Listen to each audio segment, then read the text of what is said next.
The Measure of a Man. The story of a father, a son, and a suit. I need to make a confession. My father's suit doesn't actually deserve the time and effort I'm going to put into it. Any sensible tailor would tell you to buy a new suit that fits you and essentially save yourself the trouble. My father's suit is ordinary, an odd-fitting hand-me-down that you will probably find in many closets. No ancient, nearsighted Italian whose middle finger has turned into a giant callus because he stopped using a thimble 40 years ago was involved in hand-stitching it by gaslight. No one carved the buttons out of the horn of a near-extinct creature that once grazed on the grasslands of Africa. The buttons are dull brass. There is no silk twist. The thread that fixed the buttons to the jacket are probably industrial polycotton, sold in the tens of thousands of meters and applied by a machine on a production line. But back in the day, when my father was promoted to day manager at the glamorous Kontiki Polynesian restaurant, his clothes were impeccable. In one photo from that time, a black and white 8x10, my father sits on a wicker chair with a large oval back. If I were to guess, I'd say the suit my father is wearing is gray or royal blue wool. Its light tones suggest summer nights and sophistication. And okay, it's off the rack, I can tell, because the lapel stitches are overly long and I can practically count them one by one. But it looks good. Most impressive is the fit of the shoulders. They fall along natural lines without turning his deltoids into ham hocks, which can happen with tight and unpadded shoulders. I don't think I've ever looked as young and fresh as he does here. Everything about him seems light and lithe. Okay, there are hints of hardness. His jaw is square and cut, and the veins in one of his hands pop out in the same way mine do when I work too hard and stay up too late. Still, he looks unbelievably young and happy. I wish there were more photographs of him like this. After he left the Kontiki to start his own restaurants and consulting businesses, my father's spending on clothes and everything else escalated.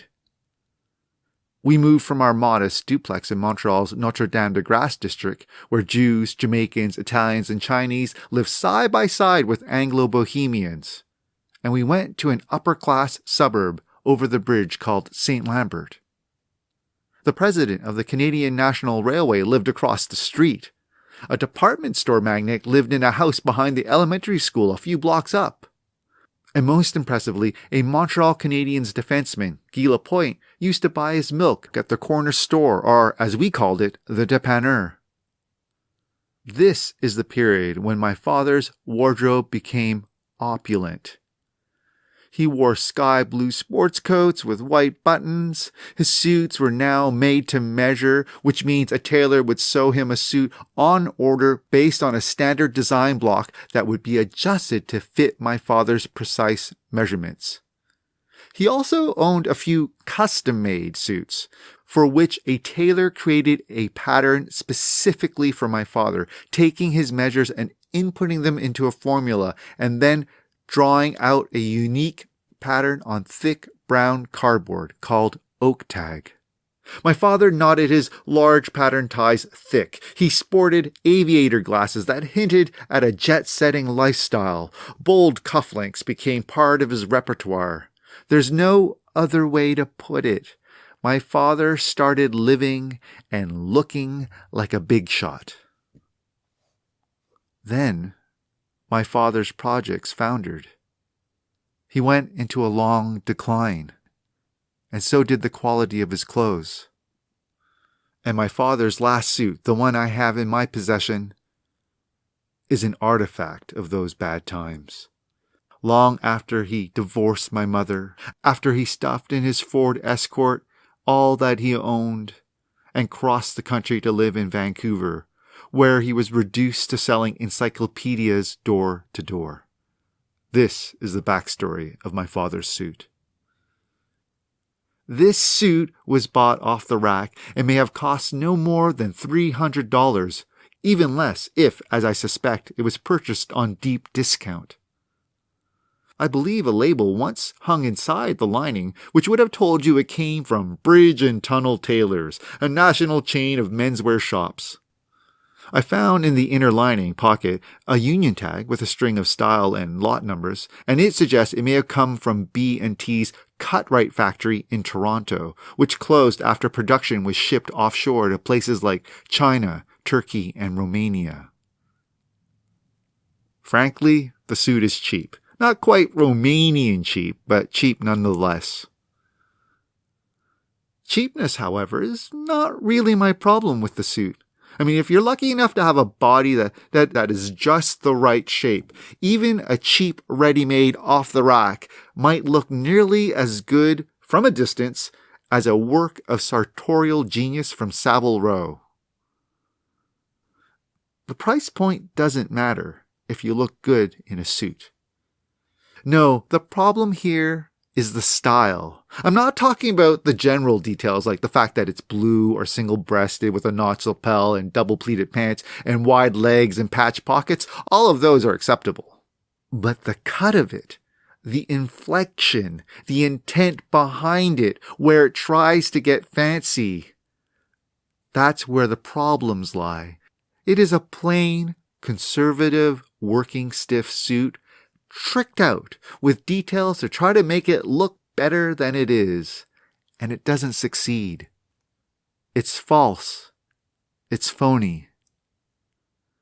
The jacket mangles the laws of proportion and geometry in an effort to be fashionable and up-to-date, if up-to-date means partying like it's 1989. The suit dates hard, the way turquoise and black sports jerseys date hard. You know, professional expansion team hard, like San Jose Sharks, the Carolina Panthers, the Memphis Grizzlies. Those team colors can't shake their moment of creation in the 90s. The suit, like those jerseys, is a walking expiry date. See how it strives to emulate early Giorgio Armani, how desperate it is to be louche and to have swagger and to manifest the athleticism of Milan's giant of menswear. A man in early Armani makes his pelvis the center of gravity. The concept is potency, fabric falling from the shoulders and draping down and nipping at the waist, continuing through the pants, which are full over thick, muscular thighs. Heroic. But there's nothing heroic in my father's suit. Much has been lost in translation between the precision, construction, and craft of a true Armani and what was actually cooked up by a team of design hacks at Bridge and Tunnel. The suit, like my father at the end, is a shadow of what should have been.